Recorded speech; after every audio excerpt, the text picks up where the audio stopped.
The Trails franchise, also known as Kiseki in Japan, is easily one of the most lore-driven, largest interconnected JRPG franchises out there. Currently, there are a total of 13 mainline games, one of which will come to us here in the States later this year.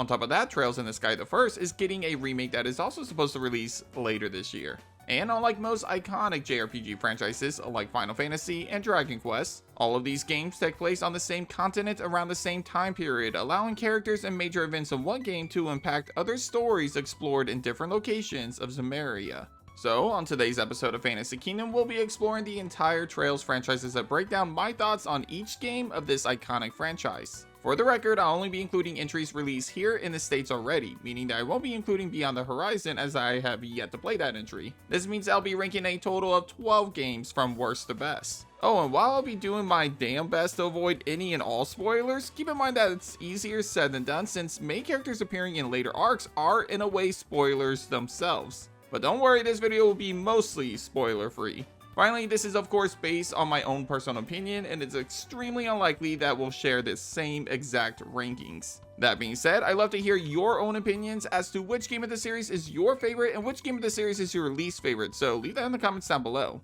Anyway, with all of that out of the way, my name is Ruben with Fantasy Kingdom, and this is every Trails game ranked from worst to best. Let's get it.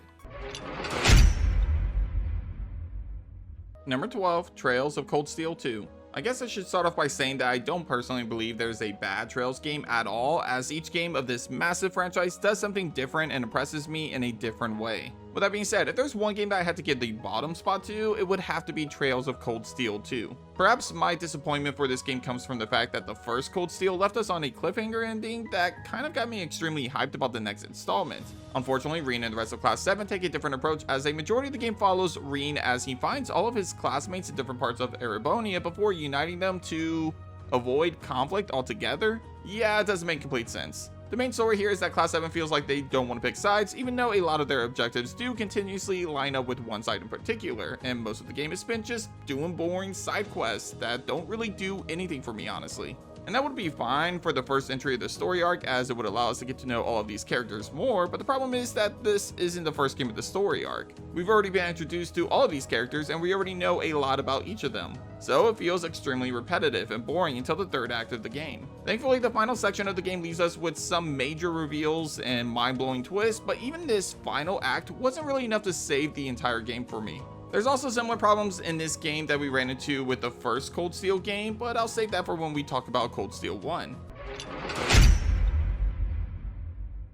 Number 11, Trails of Cold Steel. Well, that was fast. I'm sure a lot of you guys are thinking that I really dislike Green or the Erebonia arc or the rest of Class 7 at this point, but I actually don't. Rean is a fantastic protagonist, and Erebonia is probably one of the better story arcs of the entire series. The problem is that it doesn't really get good, in my opinion, until the third chapter. Anyway, Cold Steel suffers a problem that a lot of the first installments of a story arc in the Trails franchise suffers from. It drags on a lot as it needs to spend time introducing a lot of new characters to us and build up each of these characters before we can see the payoff for each of them later in the arc. However, what really sets Trails of Cold Steel apart from the rest of the first installments in a negative way is that the game centers around too many main protagonists all at once at the very start of the story. In comparison, the Liberal arc mostly centers around Estelle and Joshua, with a few other characters coming in and out of the party throughout the game. The Crossbow arc mostly centers around 4 members of the SSS at first, with new members joining in the second chapter. Even the Calvert arc starts off with Van and Honest before adding a new part-time employee in each chapter of the game before reaching about 7 total members. Cold Steel, on the other hand, says hold my beer and literally starts you off with 9 members of Class 7 from the get-go. Yeah, it introduces you to 9 main party members at the start of the game, and it becomes a bit of a chore to get to know each of them all at once.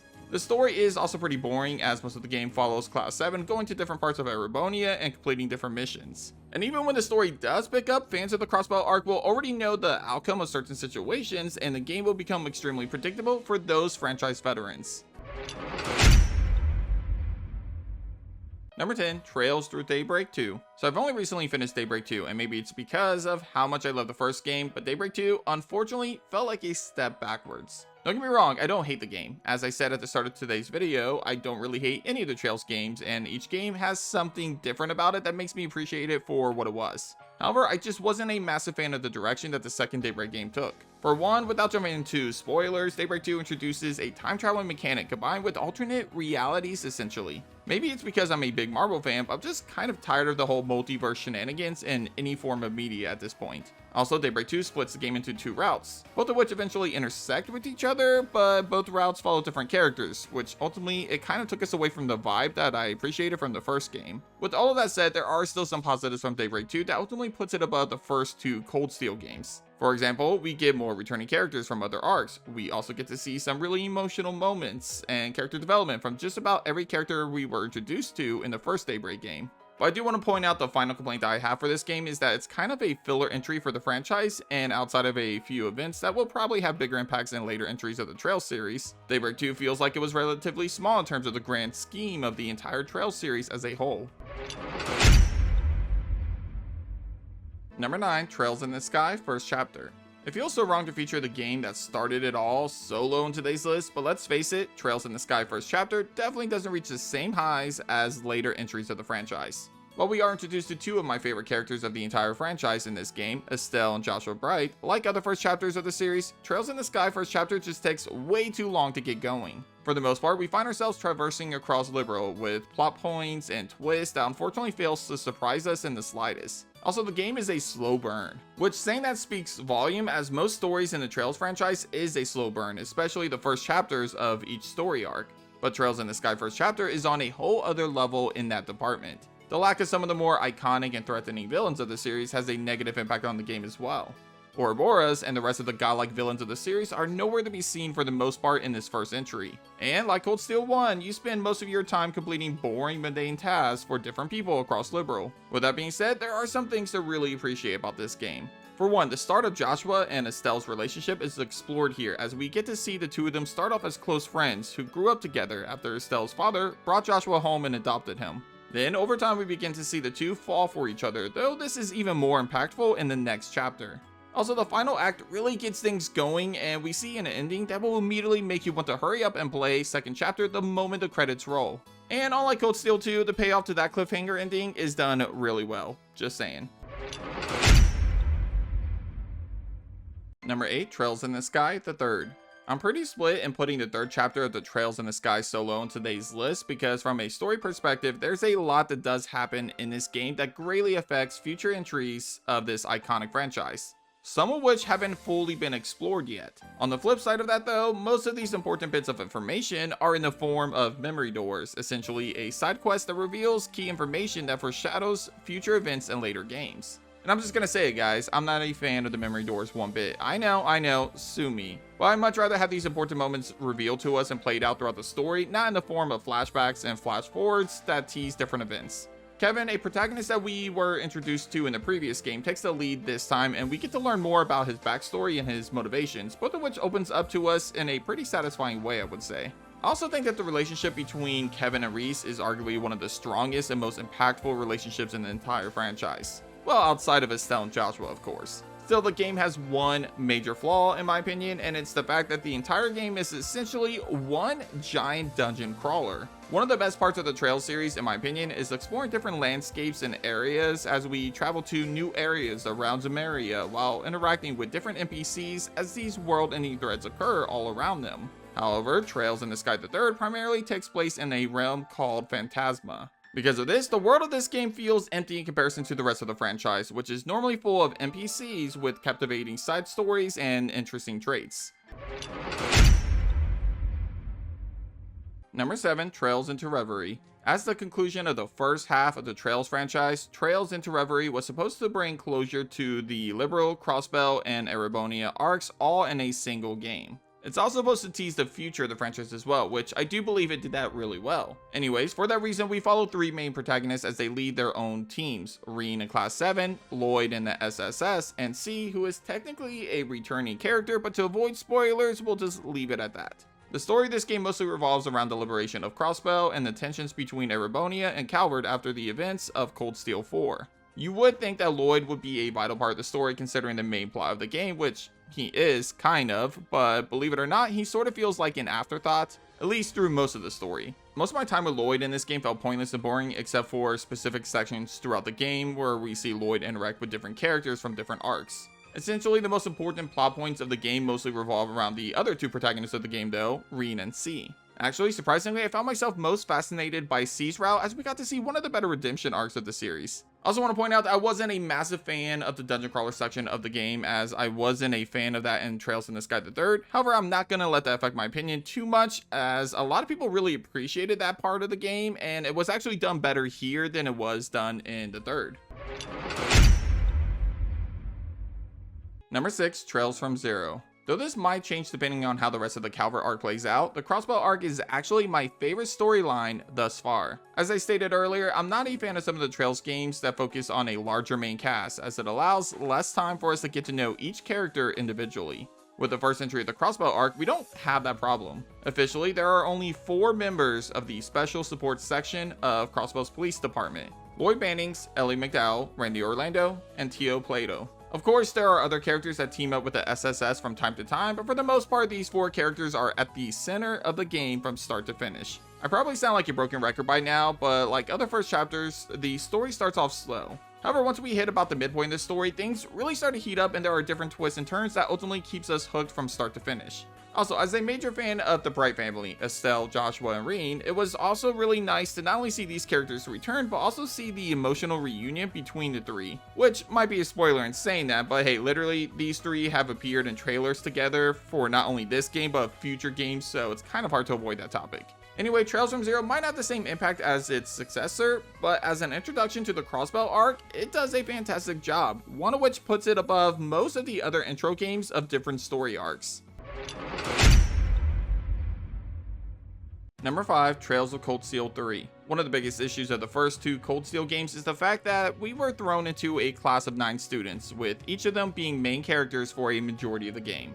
This is a much larger number compared to other entries of the Trails franchise up to this point, and because of this large cast, we were unable to really connect with different characters individually. However, in this game we find Reen as an instructor of the new Class 7, and this time the class is much smaller. In fact, the class starts out with only 3 members this time: Chuna, Kurt, and Altina, the latter of which we've already been introduced to. We also get 2 more classmates added later on in the story in the form of Ash and Muse, but still that's 5 in comparison to a big number like 9. This allows for more character development between the new members of Class 7, and we're actually able to really appreciate them a lot more. In fact, I would argue that every member of new Class 7 are much more interesting than the old Class 7. As for the story, it starts off similar to the original Cold Steel game, with the class being sent to different locations, meeting with old and new characters, before ultimately we find ourselves in the 3rd act. Which, by the way, the finale of Cold Steel 3 is to this day one of the craziest and most intense finales of the entire franchise. I think the biggest drawback that I have for this game is how, like Cold Steel 2, it focuses a lot of time on revisiting old Class 7 and reuniting them all again little by little.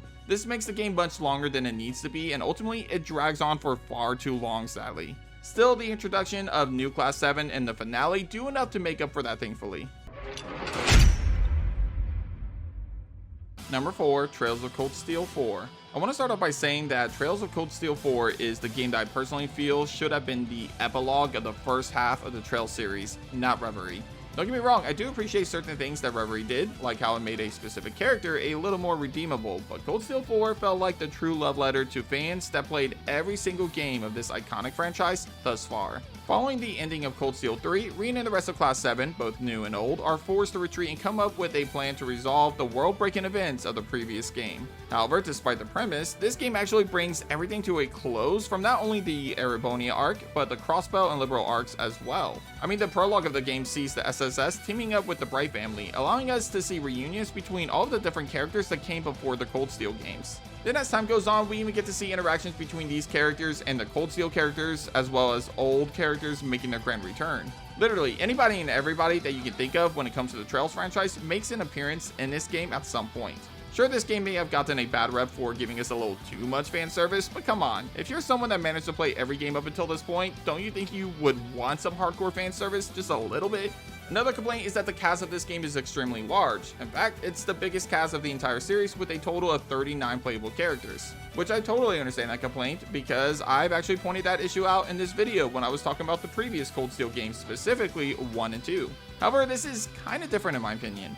All of these characters we've already been introduced to at some point, so we don't need a long drawn out epilogue for each of them. Instead, we can just sit back and relax as we appreciate each of these iconic characters interacting with each other.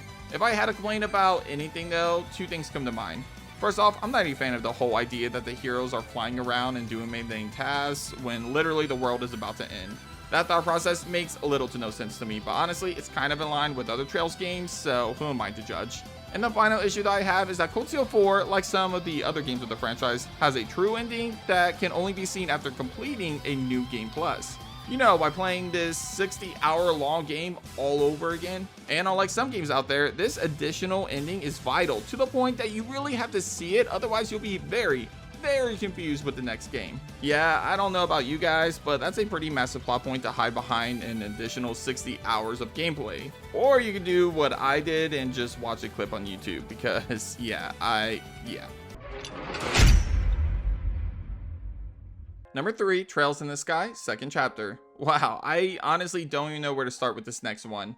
Trails in the Sky, second chapter is a fantastic JRPG in just about every way imaginable. While Estelle is one of the best protagonists of the franchise, my favorite character in the series outside of Van Arkwright is actually Joshua Bright. I love this guy so much. His dark past, his commitment to protecting the people he cares about, and the fact that despite being one of the more powerful characters in the series, he still doesn't let that get to his head. Unlike a lot of other characters with similar abilities. Yeah, I love you, Joshua. Anyway, Trails in the Sky second chapter takes place directly after the cliffhanger ending that we got in the first game. This second chapter is jam-packed with iconic characters, memorable moments, badass fight sequences, difficult boss fights, and so much more. We're introduced to Ouroboros, an organization that would remain as a constant threat throughout the series. We're also introduced to Reen, another one of my favorite characters who actually appears in more games than just about every character in the franchise. This girl is a true badass. Even as a child in this game, she still terrifies anybody that crosses her path as the Angel of Slaughter. The final confrontation between Joshua and one of the villains of the game is also really impactful. Actually, probably the most impactful moments though come from Joshua and Estelle's relationship throughout the game. While the first game was a slow burn when it comes to their relationship, the second game definitely picked things up a bit, and we got to see their relationship explored farther in this game. We're also introduced to Kevin, the main protagonist of the next game, whose witty charm fits in perfectly with this group that we already loved thanks to the first game. All in all, second chapter is pretty damn near perfect, and honestly speaking, I wouldn't fault anybody for putting it as their number 1 or even number 2 game. Frankly, the top 3 of my list are all pretty interchangeable depending on my mood, and they are separated by tiny margins for me in terms of which one I like more than the rest. Number 2, Trails Through Daybreak. Okay, so I know a lot of people might not be happy to see the first Daybreak game this high up, especially with it being the introduction to the Calvert arc, and as we all know by now, the first chapters of each arc are always the slowest. But what can I say? This was my introduction to the Trails franchise, and it's because of this game why I'm even a fan of the series to begin with. So call it bias or whatever you want, but I absolutely adore Trails Through Daybreak. The biggest reason I like this game comes from the main protagonist, Van Arkwright. He's actually one of the oldest main protagonists of a Trails game, outside of a certain character that I can't mention by name from Reverie. And as an older gamer myself, this makes it easier for me to relate and connect with the guy. Plus, Van is a new take on the series and it feels fresh, as you're not starting off the arc with a rookie or a student. For example, Estelle as a new bracer, Lloyd as a rookie cop, or even Reen as a new student of Class 7. Instead, Van is the mentor or instructor figure, if you will, which is a new approach to the protagonist of a Trails game, and it's one that I really appreciate. I also really enjoy how we meet and recruit new party members throughout the game after completing a story or mission that mostly revolves around their backstories. It's something that was missing for me in the Erebonia and Crossbow arcs. See, in those games, you actually start with your group all together and you learn more about each of those characters in your group over time. Daybreak, however, you'll come across new members to join as employees of Arkwright Solutions throughout the events of the game. This allowed for more growth for each character, and I definitely appreciated this approach more than the way things were handled in Trails from Zero or Cold Steel 1. Finally, the third act of the game was extremely exciting and fun to experience. Without mentioning spoilers, I love the idea of bringing a bunch of groups together for the lead up to the finale of the game. All in all, I really enjoyed this entry, and it was because of this game that I went back and played every other game of this franchise, in which I would eventually get to learn more about characters that were featured in this entry, like Reen and Fee. Number 1, Trails to Azure. I honestly went back and forth between this game and Daybreak as to which one I really appreciated more, and while I definitely prefer the characters of Daybreak, especially the main protagonist Van, the fact is that it's still an introduction to an arc, which means there's a slow build up throughout multiple points of the story. Trails to Azure, on the other hand, still has a cast of fantastic characters, both heroes and villains, that ultimately give fantastic payoffs for events set up in the first Crossbell game. To this day, I don't think a JRPG has surprised me more than Trails to Azure has, with the amount of times I was caught off guard by the countless twists and turns that the SSS would come across. From learning Kia's true purpose to the reveal of who killed Guy Banning's, Lloyd's brother. You can also add that to the other iconic characters being introduced in this game, like Bloody Sherry, who is to this day one of my favorite villains of the franchise, and also more members of Ouroboros being revealed. Yeah, I don't know how this game managed to fit so many plot points and reveals into a single story without it feeling messy, but man did it absolutely deliver here. I think because of the amount of emotional moments, shocking revelations, and iconic heroes and villains introduced in this game, Trails to Azure has set the bar really high for what a Trails game can accomplish, and I don't know if there will ever be another Trails game that can achieve what this game accomplished. Although, I will say I'm hearing a lot of great things about Trails Beyond the Horizon, so here's hoping. But that does it for this episode of Fantasy Kingdom. Hit up the comments and let me know what you think of my list. Is Trails to Azure your favorite Trails game? Do you think Cold Steel 2 is the worst of the entire franchise? Let me know your favorite and least favorite Trails game in the comments down below. Anyway, if you haven't already, be sure to subscribe to my channel for more JRPG content. Also, leave a like on today's video if you enjoyed today's topic. Well, thanks for watching, and as always, I'll catch you guys on the next episode of Fantasy Kingdom. Take care.